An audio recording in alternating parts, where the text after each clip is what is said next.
అందరికీ నమస్కారం. Welcome to it's TV. ప్రస్తుతం మనతో పాటు ఉన్నారు ప్రముఖ ఆధ్యాత్మికవేత్త, జ్యోతిష్య పండితులు, భారతీ శంకరపీఠం వ్యవస్థాపకులు, బ్రహ్మశ్రీ అన్నవరపు తిరుపతి మూర్తి అవధాని గారు. గురుగారితో మాట్లాడి మరెన్నో విషయాలు తెలుసుకునే ప్రయత్నం చేసేద్దాం. అంతకంటే ముందు ఇటువంటి ఆధ్యాత్మిక పరమైన వీడియోస్ కోసం ఇప్పుడే మన ఛానల్ ని సబ్స్క్రైబ్ చేసుకోండి. నమస్కారం గురుగారు. పరమేశ్వరార్పణం. గురుగారు, మరి మకర రాశి వారికి ఏ విధంగా ఉంటుంది? వాళ్ళు ఉద్యోగంలో వాళ్ళకి బాగా కలిసి వస్తుందా లేదా వ్యాపారాల్లోనా? మకరం అనేటువంటిది శనికి అధిష్టానం. మకరము అనేటువంటిది శనికి. మకరము కుంభము రెండు, ఓకే. మకరము కుంభము రెండు కూడా శనికి బాగా అధిష్టానమైనటువంటివి. ఆ రెండు రాశులకి కూడా శని అధిపతి. ఉత్తరాషాఢపాదం ధనస్సు అనుకుంటే ఉత్తరాషాఢ త్రయపాదం శ్రవణ ధనిష్టార్థం మకరం, ధనిష్టార్థం శతభిష పూర్వభాద్ర త్రయ కుంభం అంటాము. ఈ రెండిట్లకి కూడా అధిపతి శని.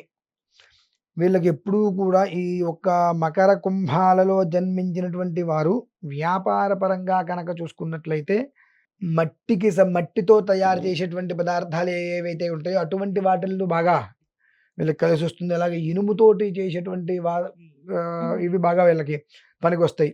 ఇప్పుడు మట్టితోటి మనం కుండలు తయారు చేస్తాం, అలాగే పింగాణి ఇవన్నీ కూడా మట్టి నుంచే మనకు వస్తాయి. మట్టిని బాగా కాల్చి దానికి చేసేటువంటి పరిస్థితులు కొన్ని ఏవో కలుపుతారు, అలా వస్తుంటాయి. ఆ మట్టితోటి చేసేటువంటి పదార్థాలు ఇప్పుడు మనం రోడ్డు మీద విపరీతంగా చూస్తున్నాం.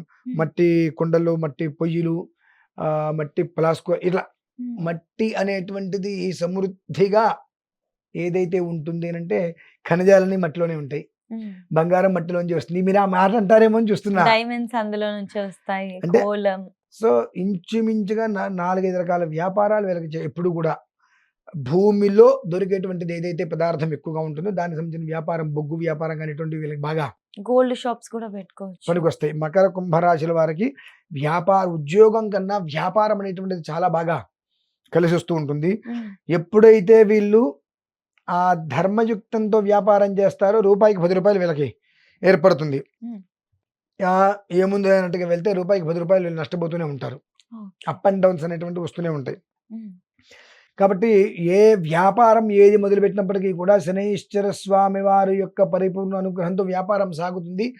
ఏదైనా కాస్త ధాతువులు, లోహములు అంటే బంగారము, వెండి, డైమండ్స్ ఇటువంటి ఏదైనా మొదలుపెట్టే ముందు వీళ్ళకి లగ్నంలో అంటే వీళ్ళ జన్మచక్రంలో శని ఎక్కడున్నాడు, ఎన్నో స్థానంలో ఉన్నాడు అనేటువంటి విషయాన్ని మకర కుంభరాశి వారు చూసుకొని దాని అనుసంధానంగా ఈ రాశి ఇక్కడ, ఈ లగ్నం నుంచి ఇక్కడ ఉన్నాడు కదా, కాబట్టి ఈ యొక్క శని ఇక్కడ ఉంటే మనకి ఎన్నో స్థానమైంది, అది లాభమా శత్రుస్థానమా ఏ స్థానం అనేటువంటి చూసుకొని దానికి తగ్గట్టుగా శనికి కొన్ని చేసుకోవాల్సినటువంటి పరిహారాలు చేసుకొని ప్రారంభం చేయడం అనేటువంటిది వాళ్ళకి చాలా ఉపయోగము. ఈ మకర కుంభరాశి వారి ఇద్దరూ కూడా సద్యోజాత వామదేవ అఘోర తత్పురుష ఈశాన అని చెప్పి 5 పంచముఖ పరమేశ్వరుడు ఎవరు మనకు పశుపతినాథ్.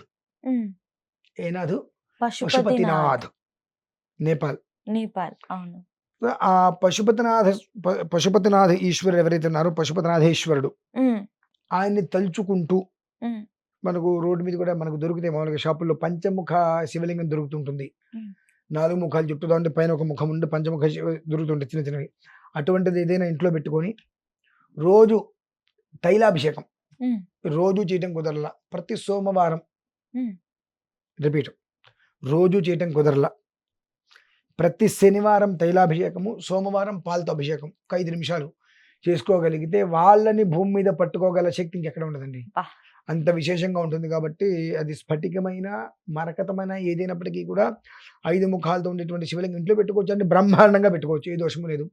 అది ఇంట్లో పెట్టుకొని శనివారం రోజు మాత్రం నువ్వుల నూనెతో స్వామివారికి ఓం నమః శివాయ అనుకుంటే అభిషేకం, సోమవారం రోజున పాలు లేదా పెరుగు, పాల పదార్థములు, పెరుగు, ఈ రెండిట్లో స్వామివారికి అభిషేకం చేసేసుకొని అంత వెన్నపూసిన మీద పెట్టి నమస్కారం చేసుకోగలిగితే ఈ వ్యాపార రంగాలలో వీళ్ళని కొట్టేటువంటి స్థితి అయితే ఎవరికి ఉండకుండా అంతటి స్థితికి మన గమనానికి వీళ్ళు ఈ మకర కుంభరాశుల వీళ్ళు అలా ఉన్నత స్థితిలో 100 మందికి కూడా చేయూతనిచ్చి కడుపు నింపేటువంటి స్థితి వాళ్ళకి ఏర్పడుతుందమ్మా. 100 మందికి భోజనం పెట్టి కడుపు నింపగలుగుతారు. ఆ పరిస్థితి ఈశ్వరుడు వాళ్ళకి ఇస్తారు. కాబట్టి ఆ ఈశ్వరారాధన ఆ రకంగా చేసుకోవడం వాళ్ళకి చాలా మంచిది.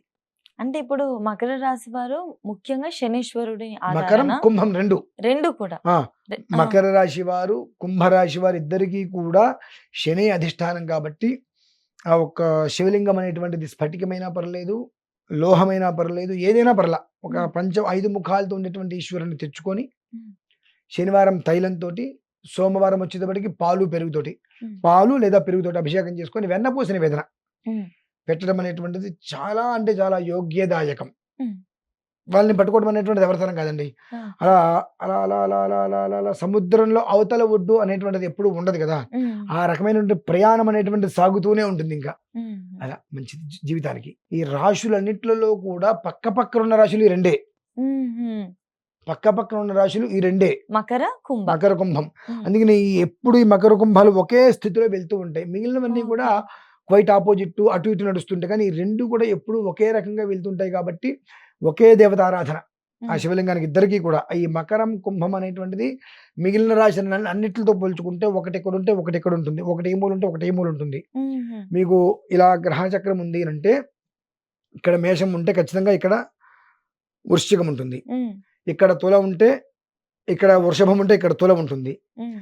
ఇక్కడ మనకు మిథునం ఉంటే ఈ కింద కన్య ఉంటుంది. హ్మ్. ఇక్కడ కర్కాటకము, ఇక్కడ సింహం.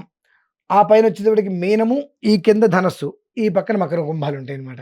ఓకే. ఓకే. అలా అన్ని విడవిడంగా ఉన్న మకర కుంభాలు మాత్రం పక్కపక్కన ఉంటాయి కాబట్టి దానికి ఆ రెండిట్లకి శని అధిపతి కాబట్టి ఇది విధానం సరిపోతుంది మా వాళ్ళకి. గురుగారు, ద్వాదశ రాశుల్లో ఆఖరి రాశి మీనరాశి. అవునమ్మా. మరి ఈ మీనరాశి వాళ్ళు ఉద్యోగం చేస్తే బావుంటుందా? వ్యాపారం చేస్తే బావుంటుందా? ఏది కలిసొస్తుంది? ఏ రంగం కలిసొస్తుంది? భగవంతుడు మీనరాశి వారికి ఇచ్చినటువంటి అదృష్టం ఏమిటి అంటే గత కొంతకాలంగా వాళ్ళు పడుతున్నటువంటి ఇబ్బందుల నుంచి బయటపడేసేటువంటి స్థితి ఎక్కువగా ఉంటుంటుంది. హ్మ్. వీరు ఏ పని చెయ్యాలి అన్నా ఎదుటి మనిషితోటి చెప్పకుండా మౌనంగా వీళ్ళు చేసుకుంటూ వెళ్ళినంత సేపు కూడా వీళ్ళ జీవితానికి ఇబ్బంది ఉండదు. హ్మ్. ఎవరికైనా నేను ఈ పని చేద్దాం అనుకుంటున్నాను. నీ నుంచి నాకు సహకారం కావాలి అని అడిగారా? హ్మ్.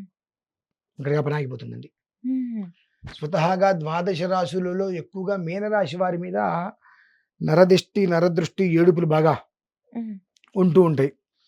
ఎందువలన ఉంటూ ఉంటాయంటే పూర్వాభాద్ర పాదం, ఉత్తరాభాద్ర రేవతి అంతం మీనము అంటాం. రేవతి అనేటువంటి బుధుడు, హ్మ్.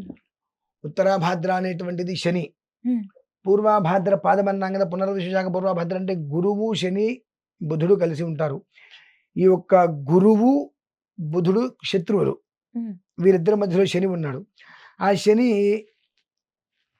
ఇద్దరికీ మంచి చెప్పలేడు, ఇద్దరికీ చెడు చెప్పలేడు, ఇద్దరికీ నచ్చ చెప్పలేడు. హ్మ్. కాబట్టి మీ చావు మీరు చావండి. నా పని నేను చేసుకుంటా. అంటే ఏంటి? నువ్వు చేయాలనుకున్నటువంటి పని ఎవరికీ చెప్పకుండా మౌనంగా నీ పని నువ్వు చేసుకుంటే సక్సెస్‌ఫుల్‌గా నీకు హ్మ్. వస్తుంది. కాదు నేను వాళ్ళకి చెప్పి సలహా తీసుకుంటే, వీళ్ళకి చెప్పి సలహా తీసుకుంటా అనేటువంటి ఆలోచన చేసి ఎవరికైనా చెబితే హ్మ్. ఖచ్చితంగా అది అన్‌సక్సెస్సేనండి. హ్మ్.